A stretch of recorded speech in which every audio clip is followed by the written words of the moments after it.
Hello, Alvin. Welcome to the DoingCXRight show. Hi there. Great to be with you. I'm excited to get deep into some customer experience and leadership topics with you, especially because I haven't had any brands like where you work, and I think there's so much to learn. Even if you're in other industries, this is going to be very exciting. So rather than tease the audience, please share, Alvin. Who are you? What do you do for a living?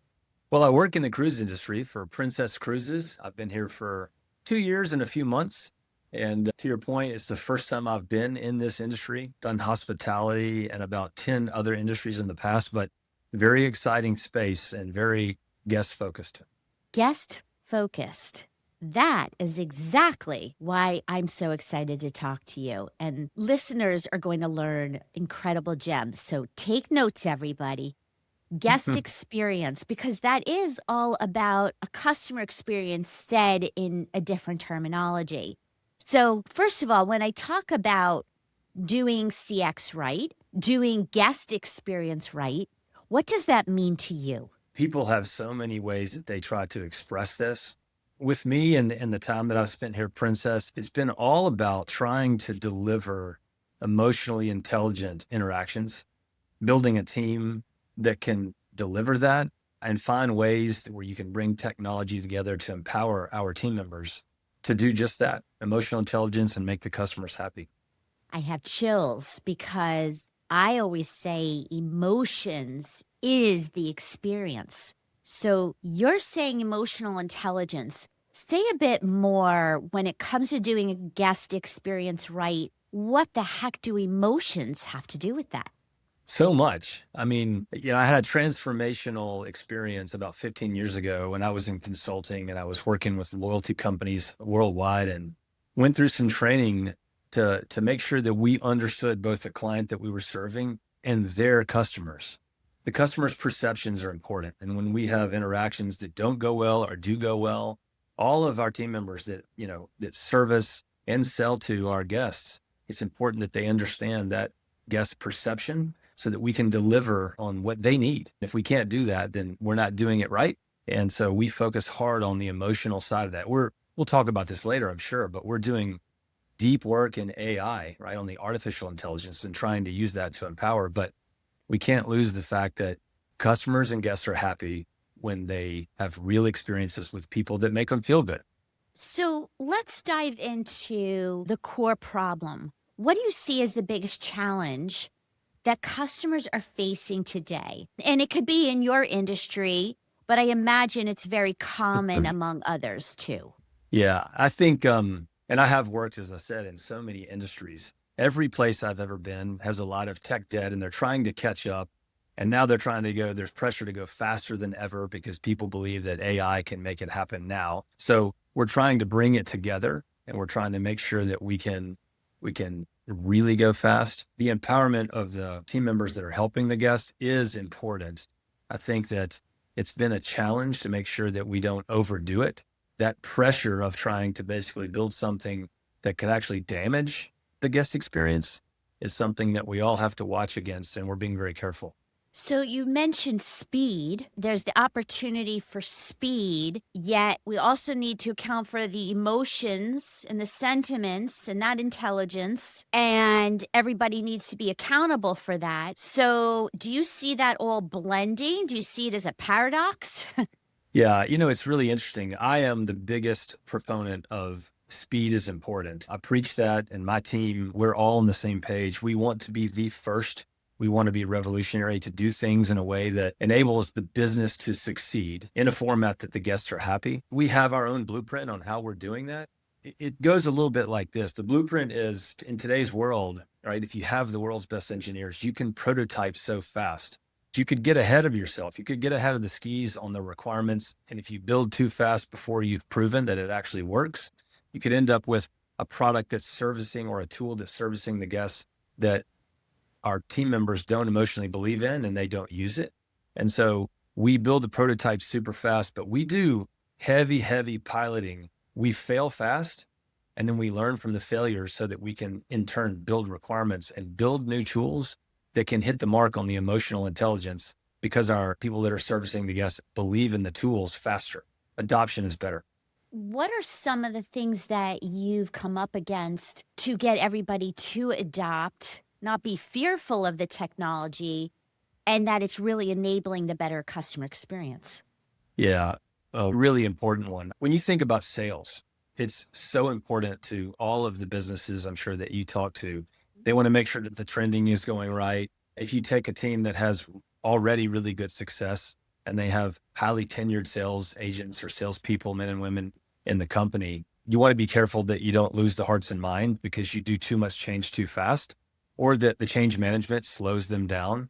And so we have a lot of listening mechanisms that we build into the piloting process, and we use a lot of transparency about AI, especially how we are focused mostly now on building tools that empower and help us. I mean, it also helps within Princess Cruises. A lot of our guests tend to skew a little bit older. And so naturally speaking, we want to make sure that we provide all channels that are great for them to be sold or service, but let them pick the right one across those.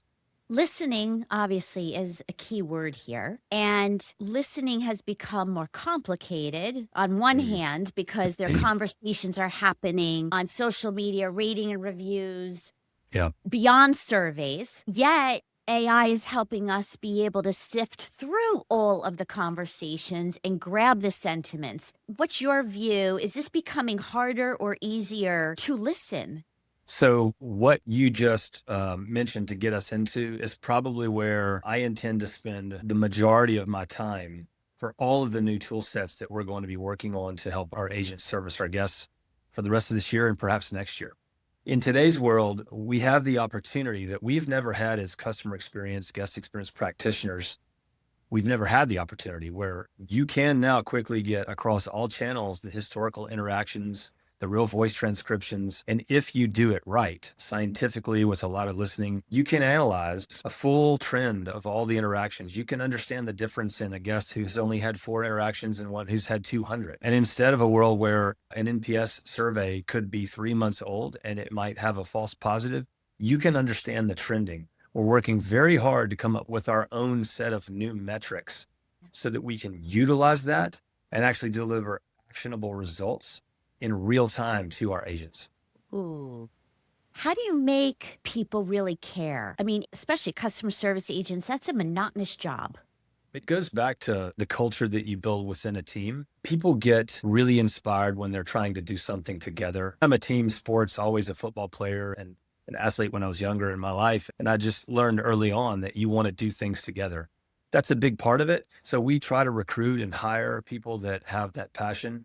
I was fortunate when I came to Princess that I had a really deep bench of people who had been in the cruise industry and been with Princess for a very long time. So was able to do both, rely on the people who had just a passion for cruising. A lot of the people that work on our teams, they're some of the world's greatest travelers, right? They've been on our ships and they understand both us and hospitality worldwide. So then we bring in new people with new ideas and we just build a culture together. I think the other part is there's really no levels when it comes to the spirit of innovation and us working together. Every member of my leadership team is working with all aspects of the different lines of business and trying to basically spend time to understand both the things, the ideas that every agent or customer service salesperson has, or every set of ideas or issues, and then take those back. Yeah, I love those answers. I also, having led agent experience, created a community for them, almost like their own in-house Facebook, but Yeah. not Facebook, where they could actually get peer-to-peer support and ask each other questions. And so when you create a community for them, they Yeah. really lean into that. Do you find that true? Oh, absolutely. One of the many pilots and programs that we're working on is where the AI system, as it's understanding and hearing the transcription of call that's going on, it could actually recommend to an agent another of their peers so they can immediately go into Slack or Teams channel, not bother them when they're on a call and say, hey, I see that you have a really high score on this skill disposition. Can you help me with this? Just another way, different than knowledge management system, but a Yeah. way that we're trying to do it, you said, using tools to help our team members. Yeah. Now, silos exist everywhere. Every company I've worked in for 25 years and companies that I'm advising today. Silos is just impossible to get rid of. Yep. However, I do think that customer service teams, customer experience teams are the glue to the organization.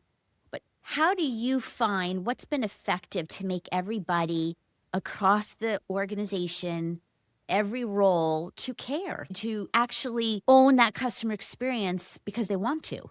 Yeah, several components to this. I think early on when I came here, nobody knew who I was. And to earn trust and respect from my peers and the other teams, I focused a lot on a give to get strategy, finding ways to Mm, give help to the other departments. I would also tell you that what I've learned over the years is if any team can be a major component for building out extreme diagnosis with different types of data that can be helpful to the other departments, you can then move to a level where you can finally go, if there are goal problems, where if you see that different departments have siloed goals, you can begin to bring those together. That's actually one of the things some of the best mentors and leaders I've ever had did a remarkable job of bringing together their really large teams and having a one big outcome or two or three big outcomes that all the departments went together on. You have to kind of do all those together, but the data component is a really big piece. I would say that's where we've made the most progress here at Princess. And we're going to start making huge step functions because of the AI ability to analyze the deep, channel transcriptions. It's going to make us bigger helpers to all departments. I also think what's valuable is we used to send the recordings of the agent conversations to the business lines so they could hear directly what the Yeah. conversations are. Yeah. So absolutely love that. We have a new mechanism that we've built. We have a really wonderful partner called Harpen AI. And one of the new tools that we have as a part of the extreme diagnosis, my team can create prompts for anything that they need to know across the lines of business. And on a daily basis, it'll spit out a report that says, hey, here's exactly what's going on. Your agents they're mentioning this the wrong way, or this is what they're doing well, but it isolates and calls out things that we know we need to look for to help. You can do it at an individual agent basis, or you can do it broader scale, but that's been a huge success. And from that, we've created kind of a smooth sailing squad because out of that comes a lot of the policy or process friction points that are picked up from all the interactions. And now we're moving faster to go work on the process changes. Smooth sailing team. I love the sound of that.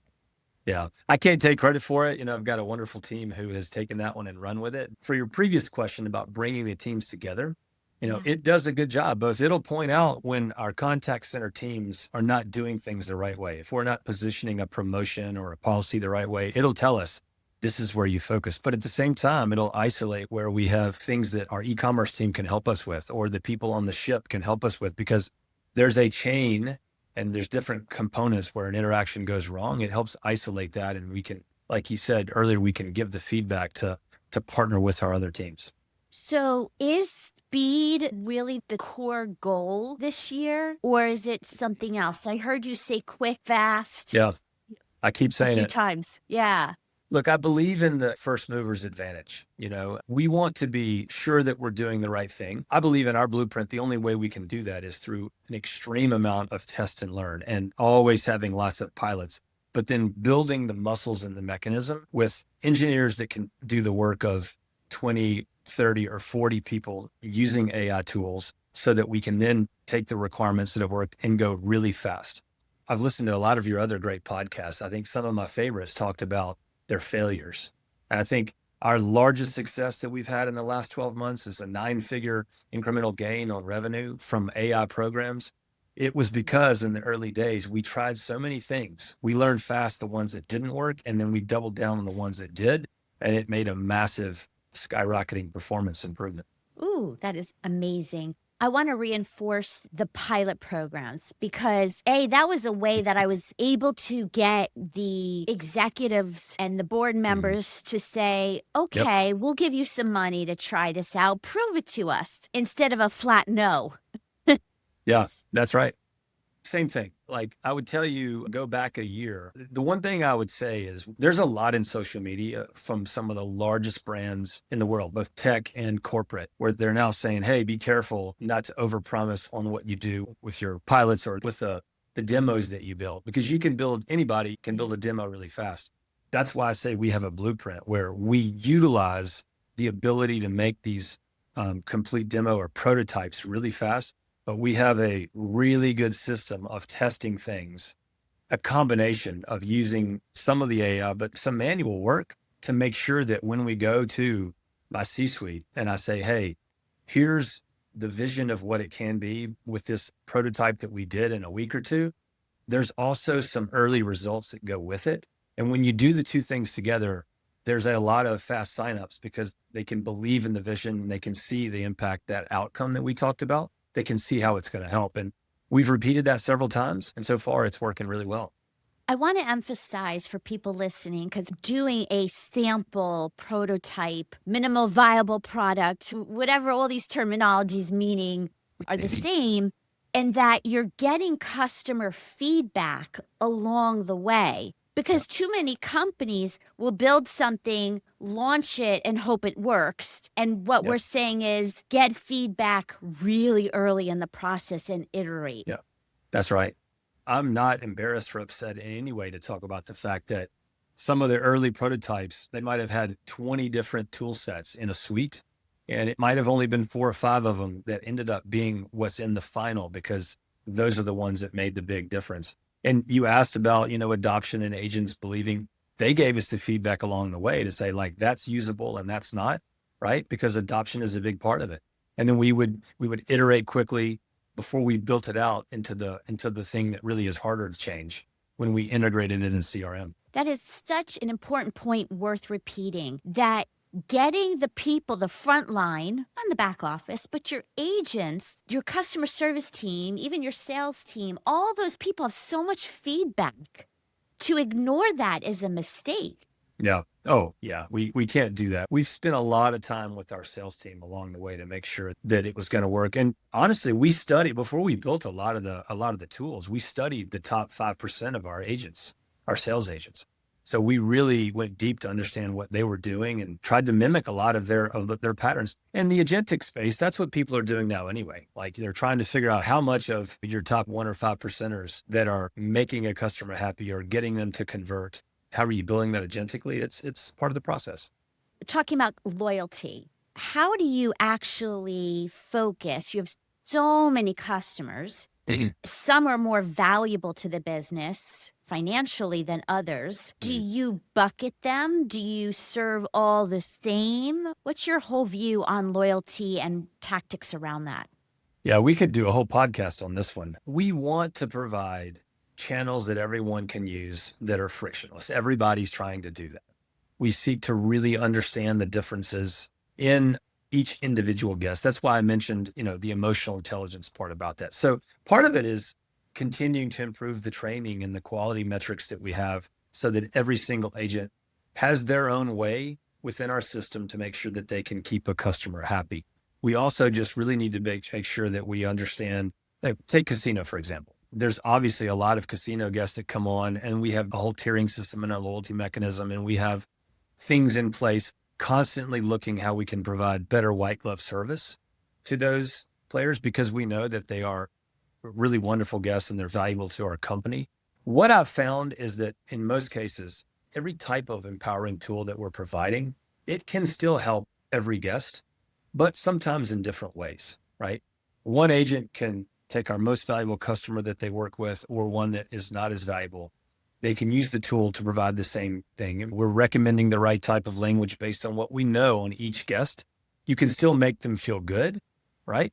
But obviously one is going to provide us more revenue. So I'm hoping that what we're building is that personalized service, no matter what the loyalty is. But yes, we absolutely know which ones are the ones that are driving our business.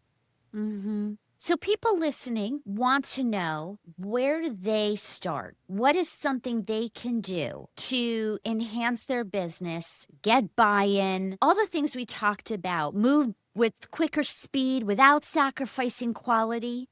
What's your advice to them? What are top 3 things you would say, make sure you are doing? Don't be afraid to make sure that you have the combination of the right team and the right partners. There's so many different vendors that are moving so fast and improving. I'm constantly making sure that I have that right combination. and that you know how to use them the best. You need a very aggressive vision. Do not be afraid to have an extremely aggressive vision of what you want to achieve every 6 months, right?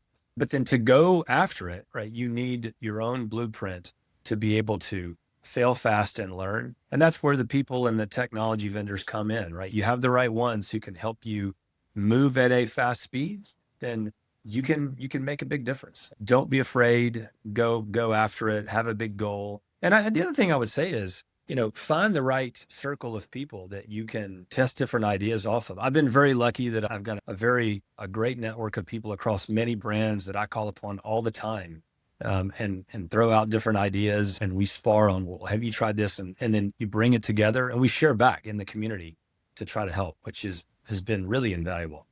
You mentioned measurements and knowing that what you're doing is successful. What is your favorite measurement that you're doing now or plan to? I've worked, heavily with Net Promoter Score from the beginning when Fred Reichheld created it across many different companies. Have always loved it. But I've always found that it was the underlying metrics, whether when I was running field services teams, it was mean time to install or mean time to repair. When it was retail, it was different metrics than it is for call center. The other thing that we had, it took a little bit of time to figure it out sometimes, because you might have a survey at your fingertips and it could be a month or 3 months old. You might have had 5 or 10 or sometimes 25 interactions with a customer or guest since that survey was completed. And a lot is changing. So we're working on some brand new KPIs. Stay tuned. Not sure what we're going to call them yet, but there will be a roll up of something that understands the historical sentiment over time, right? And the impact that it has on loyalty. And we're going to put it at the fingertips of our agents and empower them so they can see it. Understanding how the sentiment changes over 10 interactions. And not every guest is the same. One guest may have only had 4 interactions with us ever, and another may have had 200. So, their journey of sentiment over that time, and when you have a recovery or when you have something where you've really exceeded their expectations, it makes a difference. And so we're working on some brand new KPIs statistically using some RFM methods that hopefully will get done here in the next 3 to 4 months. Well, I have a research coming out that talks about the right. return on investment of emotions in business. Awesome. So I'll be sharing that with you and others because it's really good information related to what we're talking about. Rapid fire here questions because we're coming down to the end. Leadership. What is the best leadership advice you've received or given? Wow. Be transparent and be vulnerable, right? Understand that it takes a lot of different talents and skill sets to achieve great things. Knowing what I'm not good at and trying to round out a team of people who are amazing at the things that I'm not. And if you want them to leave this episode remembering one thing, what would that be? Besides, obviously, take a cruise with you all. Yeah. Well, listen, I think we're in an exciting time in the world. When I grew up, I remember having a Tandy computer when the internet was first created and watching one image, crawl across the screen, and then worked in telecom where the first flip phones we ever had on our belts. We're in that space. So I'm excited for a lot of us who are passionate about this to share and work together, because I think we truly are about to do some revolutionary things, create together. I think through, listening to podcasts like yours, Stacey, it will just help us move through it together, and excitement. It's very exciting. And Alvin, if you could go back in time and talk to your younger 20-year-old self based on what you know now that you didn't know then, what would you tell younger you? I would say be more entrepreneurial, even though I'm in a corporate environment, and I absolutely love what we do with Princess Cruises. I find myself trying to act more like an entrepreneur within our company, right? With all the piloting and all the prototyping that we're doing, you need that edge in this era that we're in to help our companies really just skyrocket win. Great answer. Well, it has been such a pleasure to have you today. I told you this goes too fast, but you'll just have to come back. And thank you so much. I will be sharing all about you in the show notes, and I appreciate you. Thank you so much, Stacey. This was fun. Thank you.